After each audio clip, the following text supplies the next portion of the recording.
से ही रविवार का दिन सूर्य देव को समर्पित माना गया है। ज्योतिष शास्त्र के अनुसार सूर्य देव को 9 ग्रहों में राजा माना गया है। कहते हैं सूर्य देव की साधना आराधना करने से कुंडली के सभी दोष दूर हो जाते हैं। कुंडली में अगर सूर्य मजबूत अवस्था में हो तो समाज में व्यक्ति को खूब यश मान सम्मान मिलता है, सुख समृद्धि की वृद्धि होती है और निरोगी काया भी प्राप्त होती है। इसलिए सूर्य देव की पूजा के साथ साथ रविवार के दिन इस कथा को सभी को जरूर सुनना चाहिए। प्राचीन कथा के अनुसार एक बार एक नगर में एक वृद्धा रहा करती थी। वह रविवार को नियम से घर आंगन को गोबर से लीपकर फिर भोजन तैयार करती और फिर सूर्य देव को भोग लगाने के बाद ही खुद भोजन किया करती। ऐसा व्रत करने से उनका घर धन धान्य से भरा रहता था। हरि की कृपा से घर में किसी प्रकार का कोई भी दुख नहीं होता था। घर में सब कुछ आनंद मंगल था।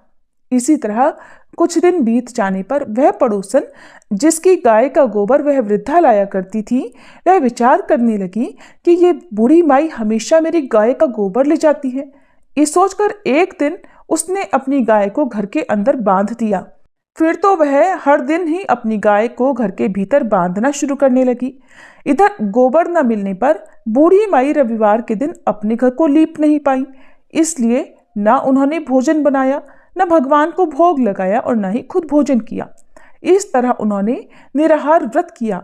सुबह से शाम, शाम से रात हो गई और वह बूढ़ी माई भूखी ही सो गई। फिर रात में भगवान ने उन्हें स्वप्न में दर्शन दिए और भोजन न बनाने और भोग न लगाने का कारण पूछा। तब बूढ़ी माई ने सूर्य देव को बताया कि गोबर न मिलने के कारण आज वह भोजन नहीं बना सकी। तब भगवान भास्कर ने कहा कि माता, हम तुमको ऐसी गाय देंगे जिससे सभी इच्छाएं पूर्ण हो जाएंगी, क्योंकि तुम हमेशा रविवार को गोबर से लीपकर फिर भोजन बनाती हो, भोग लगाकर ही खुद भोजन करती हो। इसलिए मैं आपसे प्रसन्न होकर आपको वरदान देता हूँ। तब सपने में भगवान का यह वरदान पाकर जब बूढ़ी माई की आंख खुली तो देखा कि आंगन में तो एक बहुत सुंदर गाय और बछड़ा बंधे हुए हैं। गाय और बछड़े को देखकर वह खुश हो गई और घर के बाहर बांधकर उन्हें खाने को चारा डाल दिया। इधर जब पड़ोसन ने बूढ़ी माई के घर के बाहर बहुत सुंदर गाय और बछड़े को देखा तो ईर्ष्या से प्रेरित होकर उसका हृदय जल उठा। और जब उसने देखा कि गाय ने तो सोने का गोबर दिया है तो वह गाय का सोने का गोबर उठाकर ले गई और अपनी गाय के साधारण गोबर को उसकी जगह रख दिया। वह रोजाना ऐसा ही करती रही और इधर सीधी सादी बूढ़ी माई को कानो कान इसकी खबर तक नहीं होने दी। एक दिन सर्वव्यापी ईश्वर ने सोचा कि चालाक पड़ोसन की वजह से वृद्धा ठगी जा रही है। तब एक शाम उन्होंने अपनी माया से बड़े जोर की आंधी ला दी। आंधी के डर से वृद्धा ने अपनी गाय को घर के भीतर बांध दिया। जब गाय ने गोबर दिया तो वह हैरान रह गई। फिर तो वह रोजाना अपनी गाय को घर के भीतर ही बांधने लगी। उधर पड़ोसन ने देखा कि गऊ घर के अंदर बंधने लगी है और वह सोने का गोबर उठाने में कामयाब नहीं हो पा रही है, तो कुछ उपाय ना देखकर एक दिन पड़ोसन ने राजा के महल में जाकर सारी बात बता दी।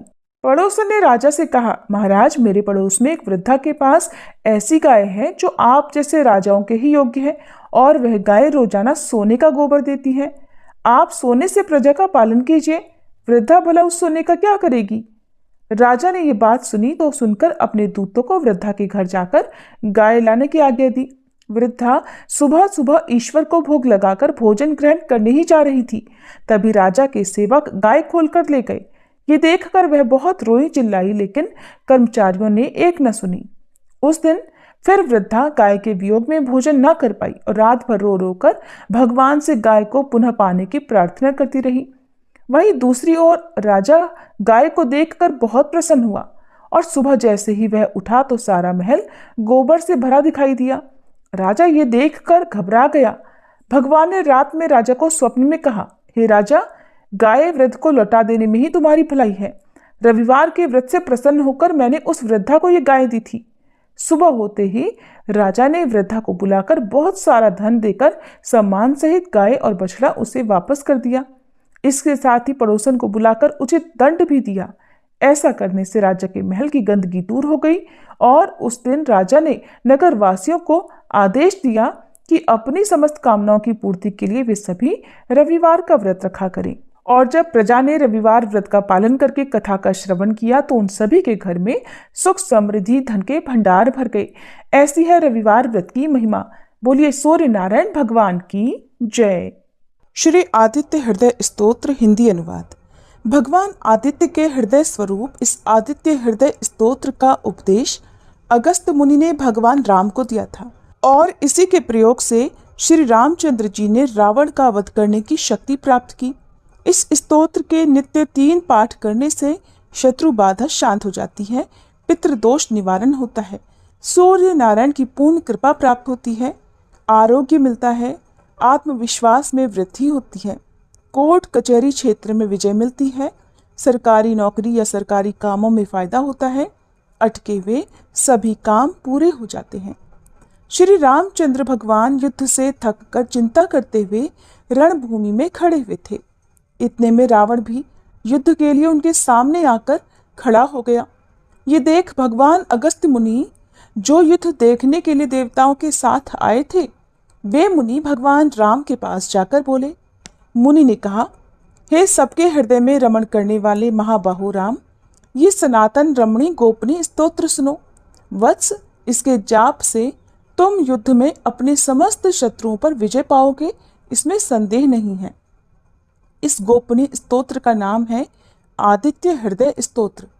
ये परम पवित्र और शत्रुओं का विनाश करने वाला है। इसके जाप से सदा विजय प्राप्त होती है। यह नित्य, अक्षय और परम कल्याणमय है। संपूर्ण मंगलों का भी मंगल है। इस स्तोत्र के पाठ से सभी पापों का विनाश होता है। ये चिंता और शोक को मिटाने वाला और आयु को बढ़ाने वाला है। भगवान सूर्य अपनी अनंत किरणों से सुशोभित हैं। ये नित्य उदय होने वाले देवता और असुरों से पूजनीय विवस्वान नाम से प्रसिद्ध प्रभा का विस्तार करने वाले भास्कर और संसार के स्वामी भुवनेश्वर हैं। हे राम, तुम इनका रश्मि मते समुद्यते देवासुर नमस्कृताय विवस्वते भास्कराय वे भुवनेश्वराय नमः, इन मंत्रों से पूजन करो। संपूर्ण देवता इन्हीं के स्वरूप हैं। ये तेजों की राशि तथा अपनी किरणों से जगत को सत्ता और स्फूर्ति प्रदान करने वाले हैं। ये ही अपनी रश्मियों का प्रसार करके देवता और असुरों सहित संपूर्ण लोकों का पालन करते हैं। ये ही ब्रह्मा, विष्णु, स्कंद, प्रजापति, इंद्र, कुबेर, काल, यम, चंद्रमा, वरुण, पितर, वसु, साध्य, अश्विनी कुमार, मरुदगण, मनु, वायु, अग्नि, प्रजा, प्राण, ऋतुओं को प्रकट करने वाले तथा प्रभा के तेजोमय पुंज हैं। इन्हीं के नाम आदित्य, अदितिपुत्र, सविता, जगतोत्पत्ति करने वाले, खग, आकाश में विचरण करने वाले, पूषा, पुष्टिदायक, गभस्तिमान, प्रकाशमान, स्वर्ण सदृश, भानु, प्रकाशक, हिरण्यरेता, ब्रह्मांड उत्पत्ति करने वाले, दिवाकर, अंधकार को दूर कर उजाला देने वाले, हरिदश्व, हरे रंग के घोड़े वाले, सहस्त्रार्ची, हजारों किरणों से सुशोभित, सप्तसप्ती, 7 घोड़ों वाले, मरीचिमान, किरणों से सुशोभित, तिमिरोन्मथन, अंधकार का नाश करने वाले, शभु, कल्याणकारक, त्वष्टा, जगत का संहार करने वाले, मार्तंडक, जीवन प्रदान करने वाले, अंशुमान, किरण ग्रहण करने वाले, हिरण्यगर्भ, ब्रह्मा जी, शिशिर, सुख देने वाले, तपन, उष्णता पैदा करने वाले,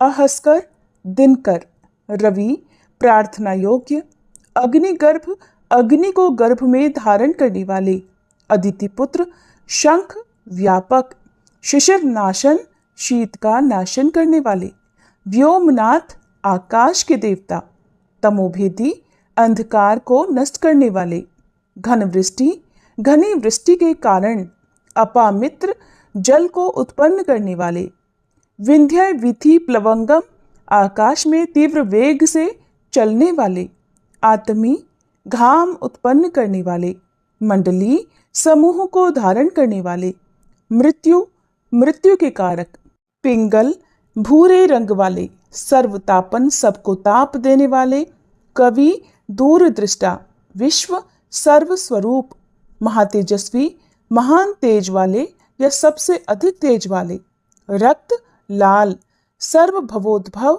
सबकी उत्पत्ति के कारक, नक्षत्र आदि के स्वामी, विश्वभावन, जगत की रक्षा करने वाले, द्वादशात्मा, 12 स्वरूपों से युक्त, ये महातेजस्वी नामों से सूर्य देव प्रसिद्ध हैं। आपको नमस्कार है। पूर्व गिरि यानी उदयाचल और पश्चिम गिरि यानी अस्ताचल के रूप में आपको नमस्कार है। ग्रहों और तारों के स्वामी तथा दिन के अधिपति आपको नमस्कार है। आप जय स्वरूप तथा विजय और कल्याण के दाता हैं। आपके रथ में हरे रंग के घोड़े रहते हैं। आपको बारंबार मेरा नमस्कार है। सहस्त्रों किरणों से सुशोभित भगवान सूर्य आपको नमस्कार है। आप अदिति पुत्र आदित्य को नमस्कार है। उग्र वीर और सारंग सूर्य देव आपको नमस्कार है। कमलों को अपना तेज देकर विकसित करने वाले मार्तंड आपको नमस्कार है। आप ब्रह्मा विष्णु और शिव के स्वामी हैं। परात्पर रूप में सुर आपकी संज्ञा है। ये पूरा सूर्यमंडल आपका स्वरूप है। सबको स्वाहा कर देने वाले अग्नि भी आपका ही रूप है। आप रौद्र रूप धारण करने वाले हैं। आपको नमस्कार है। अज्ञान और अंधकार के आप नाशक हो, जड़ता और शीतलता के कारक हो, शत्रु का विनाश करने वाले आप हो। आपका स्वरूप अप्रमेय है। आप कृतघ्नों का नाश करने वाले हो। आप देव स्वरूप, जो आपको नमस्कार है। आप तपाए हुए सोने की तरह हो। आप हरि और विश्वकर्मा हो। तम के नाशक, प्रकाश स्वरूप, जगत के साक्षी हो। आपको नमस्कार है। सूर्य ही संपूर्ण भूतों का संहार करने वाले हैं, पालन करने वाले हैं।